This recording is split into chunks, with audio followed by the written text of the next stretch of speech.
Hello bar council পরীক্ষার্থী ভাই ও বোনেরা, কেমন আছেন সবাই? আশা করি ভালো আছেন।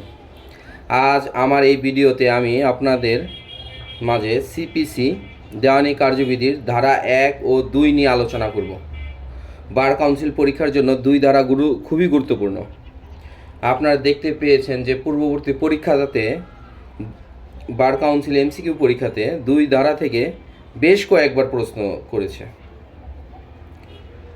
তাই আমরা এখন এই ক্লাসটিতে 1 ও 2 ধারা নিয়ে আলোচনা করব। আশা করি পাশে থাকবেন, আর এরকম ভিডিওর ক্লাস পেতে আমার পাশে থাকুন এবং এই চ্যানেলটিকে সাবস্ক্রাইব করুন।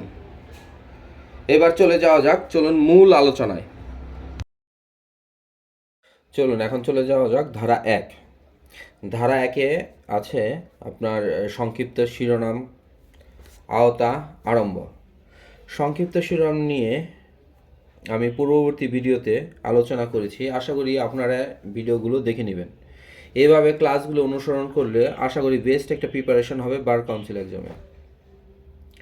এখন এক ধারায় আছে সংক্ষিপ্ত শিরোনাম, আওতা, আরম্ভ। এখন প্রত্যেকটি আইনেরই ধারা 1-এর ভিতরে একই বিষয় বলা আছে, সেটা হচ্ছে সংক্ষিপ্ত শিরোনাম, আওতা, আরম্ভ। এটা প্রত্যেকটা আইনের প্রথম ধারাতে এই একই বিষয়। এই এক ধারাতে একটি ধারা আওতা করতে পারলে আপনার সব আইনের ধারা 1 কমপ্লিট হয়ে যাবে। ধারা 1-এ সংক্ষিপ্ত শিরোনাম পূর্ববর্তী ভিডিওটা দেখে নেবেন। আর আওতা হচ্ছে সমগ্র বাংলাদেশ। আমাদের এই আইনটি সমগ্র বাংলাদেশে কার্যকর হবে। এই এখন 2 নম্বর ধারাতে হচ্ছে ধারা 2। এখানে সংজ্ঞার কথা বলা আছে। ধারা 2 সিপিসিতে টোটাল 2 ধারায় 20টি সংজ্ঞা দেওয়া আছে। এই 20টি সংজ্ঞার ভিতরে আমরা যেগুলি গুরুত্বপূর্ণ সংজ্ঞাগুলি আছে সেগুলি আমরা দেখব। এই 2 ধারাতে দেওয়া আছে ডিগ্রি হচ্ছে 2-এর সাবসেকশন 2। এখন ডিগ্রির সংজ্ঞা এখানে দেওয়া আছে। ডিগ্রি হচ্ছে আদালতের কোনো আনুষ্ঠানিক সিদ্ধান্ত যাহা মোকদ্দমার তর্কিত সকল বিষয় কিংবা যে কোনো একটি বিষয় পক্ষগণের অধিকার চূড়ান্তভাবে নির্ধারণ করে।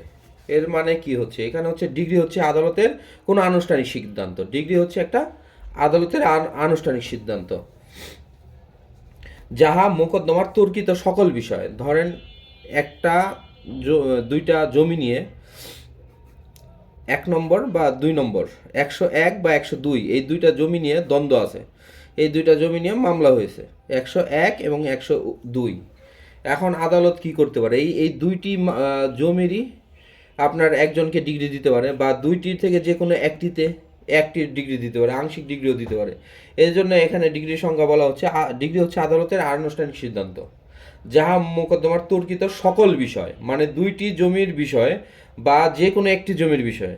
এখানে এটাই বলা আছে যে তর্কিত সকল বিষয় কিংবা যে কোনো একটি বিষয় পক্ষগণের অধিকার চূড়ান্তভাবে নির্ধারণ করে, তাকেই ডিগ্রি বলে। ডিগ্রির সংজ্ঞাটা খুবই গুরুত্বপূর্ণ, আশা করি আপনারা দেখে নেবেন। আরজি বাতিল, অর্ডার 7 রুল 11 ও 144 ধারার প্রদত্ত সিদ্ধান্ত ডিগ্রি হিসেবে গণ্য হবে। আরজি বাতিল ও 144 ধারার সিদ্ধান্ত ডিগ্রি হিসেবে গণ্য হবে, তবে নিম্নলিখিত আদেশসমূহ ডিগ্রি হিসেবে গণ্য হবে না। এখন আমরা দেখতে পারবো এখানে 1 নম্বরে সেখানে দেওয়া আছে যে সকল আদেশের বিরুদ্ধে আপিল করা যায়, মানে আপিলযোগ্য আদেশ। আদালত যে আদেশ প্রদান করে সেই আদেশের বিরুদ্ধে যদি আপিল করা যায় সেটি ডিগ্রি হিসাবে গণ্য হবে না। আপিলযোগ্য আদেশ ডিগ্রি হিসাবে গণ্য হবে না। এবার আমরা 2 নম্বরে দেখব আদালতের নির্দেশ পালনে ব্যর্থতার কারণে মোকদ্দমার খারিজ আদেশ বা বাদীর অনুপস্থিতির জন্য আদালতের খারিজ আদেশ। এখানে বলা হয়েছে কি আদালতের নির্দেশ পালনের ব্যর্থতার কারণে খারিজ আদেশ। ধরেন একটা মামলাতে আদালত কোর্ট ফি দাখিলের জন্য আছে। অনেক সময় কোর্ট ফি দাখিল থাকে, বিভিন্ন অর্ডার থাকে। সেই অর্ডারের পালনে যদি ব্যর্থ হয় বাদী বা বিবাদী, যেই ব্যর্থ হোক, সেটা ডিগ্রি হিসাবে গণ্য হবে না। বা বাদীর অনুপস্থিতির যে বাদী মামলার ধার্য তারিখে বাদী আসলো না, হ্যাঁ, সেই না আসার কারণে, ব্যর্থতার কারণে খারিজ আদেশ ডিগ্রি হিসেবে গণ্য হবে না।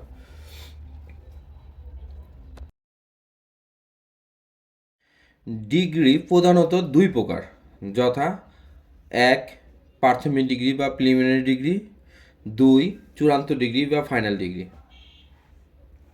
এখন এক প্রাথমিক ডিগ্রি। প্রাথমিক ডিগ্রি কাকে বলে?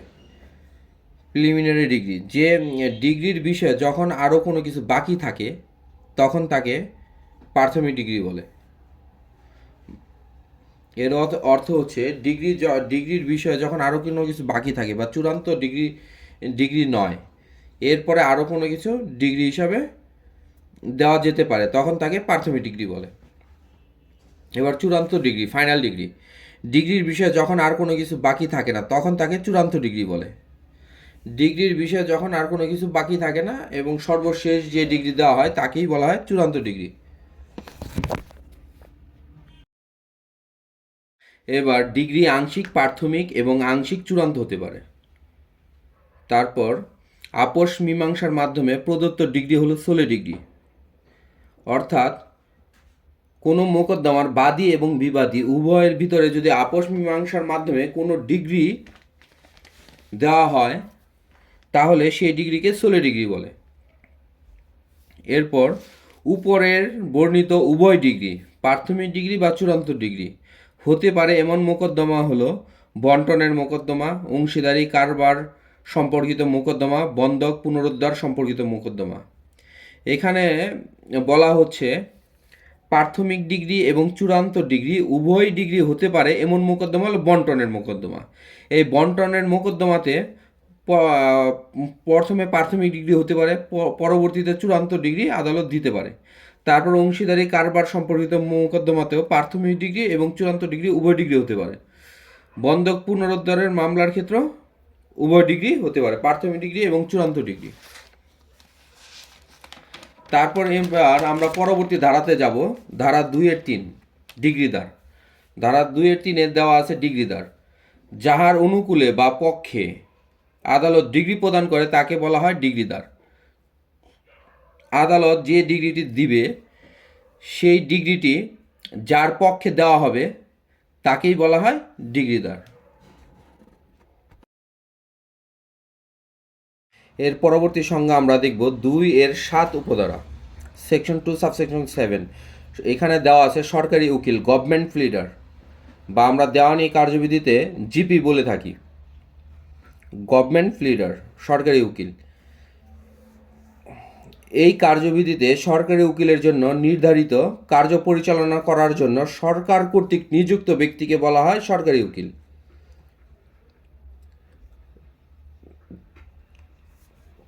এই কার্যবিধিতে সরকারি উকিলের জন্য নির্ধারিত কার্য পরিচালনা করার জন্য সরকার কর্তৃক নিযুক্ত ব্যক্তিকে বলা হয় সরকারি উকিল। সরকারি উকিলের নির্দেশে অন্য কোনো উকিল কাজ করিলে তিনিও সরকারি উকিল হিসেবে গণ্য হবেন।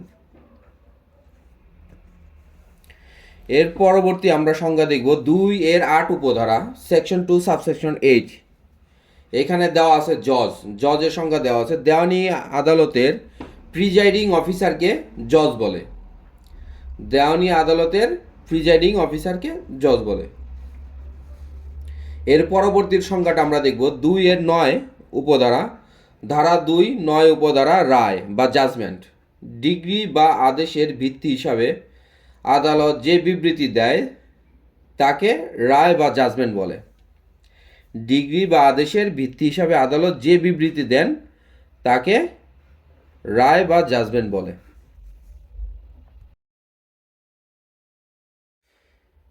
এবার আমরা ধারা 2-10 উপধারা দেখব, সেকশন 2 সাবসেকশন 10। এখানে দেওয়া আছে সাব্যস্ত দেনাদার, দায়ী, খাতক বা জাজমেন্ট ডেবিটর।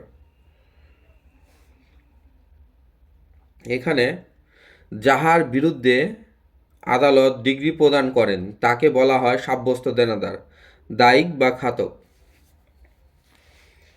এর পরবর্তী সংজ্ঞাটা আমরা দেখব 2-11। 2-11 উপধারা, সেকশন 2 সাবসেকশন 11। বৈধ প্রতিনিধি, লিগ্যাল রিপ্রেজেন্টেটিভ, যিনি মৃত ব্যক্তির সম্পত্তি প্রতিনিধিত্ব করেন কিংবা পরিচালনা করেন, বা যিনি মৃত ব্যক্তির পক্ষে মামলা পরিচালনা করেন, বা যাহার বিরুদ্ধে মোকদ্দমা দায়ের করা হয়, বা মৃত ব্যক্তির সম্পত্তি যাহার উপর ন্যস্ত হয় তাকেই বৈধ প্রতিনিধি বলে। তাহলে এখানে বলতেছে যে যিনি মৃত ব্যক্তির সম্পত্তি প্রতিনিধিত্ব করেন বা পরিচালনা করেন, বা মৃত ব্যক্তির পক্ষে কোনো মামলা পরিচালনা করেন এবং যাহার উপর সম্পত্তি ন্যস্ত হয় তাকেই বলা হয় বৈধ প্রতিনিধি। এবার আমরা ধারা 2 উপধারা 12 সেকশন 2 সাবসেকশন 12 অন্তর্বর্তীকালীন মুনাফা মিন্স প্রফিট, এই ধারাটি খুবই গুরুত্বপূর্ণ, কারণ এর থেকে বিগত বছরগুলোতে দেখা গেছে যে বেশ কয়েকবার এমসিকিউ পরীক্ষায় এসেছে, বার কাউন্সিল পরীক্ষায়। তো এই ধারাটা খুব মনোযোগ সহকারে সবাই আয়ত্ত করবেন।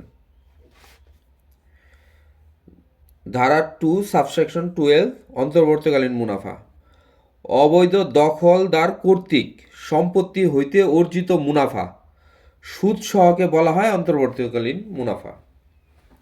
অবৈধ দখলদার, কেউ যদি অবৈধভাবে কোনো সম্পত্তি দখল করে এবং সেই সম্পত্তি থেকে যে মুনাফা সাধারণ বুদ্ধিমত্তায় পাওয়া যায় সেই মুনাফার সুদ সহকে বলা হয় অন্তর্বর্তীকালীন মুনাফা। জিনিসটা আরেকটু পরিষ্কার করি যে কোনো একটা সম্পত্তি কেউ যদি অবৈধভাবে দখল করে এবং সেই সম্পত্তি থেকে যে মুনাফা অর্জিত হয় সেই মুনাফার সুদ সহকে বলা হয় অন্তর্বর্তীকালীন মুনাফা।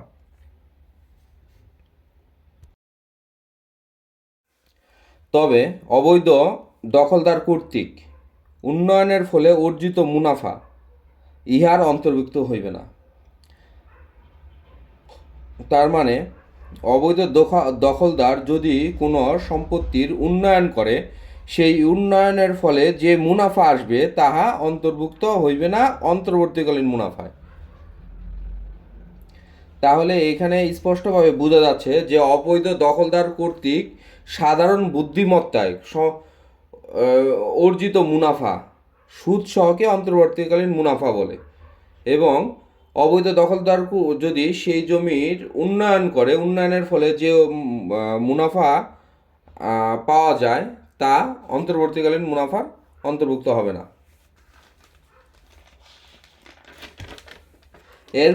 পরে আমরা 2-14 সাবসেকশন দেখব। সেকশন 2 সাবসেকশন 14, এখানে দেওয়া আছে আদেশ বা অর্ডার।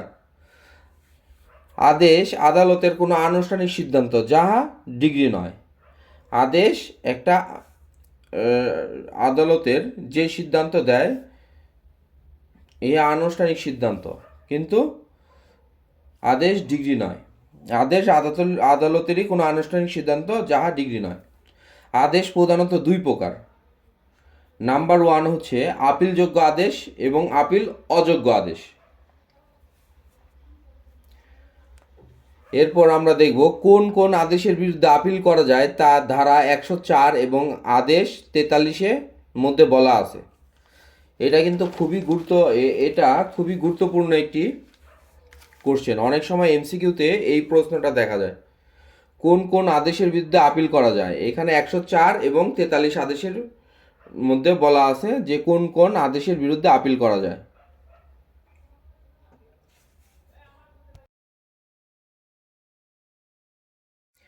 এবার আমরা ধারা 2 সাবসেকশন 15 সংজ্ঞাটি দেখব। এইখানে দেওয়া আছে উকিল বা প্লিডার, যিনি অন্যের পক্ষে আদালতে উপস্থিত হইতে এবং যুক্তিতর্ক উপস্থাপন করিতে অধিকারী হন তাকেই বলা হয় উকিল বা প্লিডার। এখানে আমরা খুব গুরুত্বপূর্ণ কিছু সংজ্ঞা দেখলাম, এবং এই 2 ধারায় টোটাল দেওয়ানি কার্যবিধিতে 20টি সংজ্ঞা আছে। তো আজ তাহলে এই পর্যন্ত। পরবর্তী ভিডিওতে আমার সাথে থাকবেন এবং আশা করছি আপনাদের নিয়ে বার কাউন্সিলের ভালো একটা প্রিপারেশন হবে ইনশাল্লাহ। এবং আপনাদের পক্ষ থেকে যদি আমি প্রেরণা পাই তাহলে আরও ভিডিও এবং নতুন নতুন কিছু ভিডিও নিয়ে আপনাদের মাঝে হাজির হব। থ্যাংক ইউ সবাইকে। আল্লাহ হাফেজ।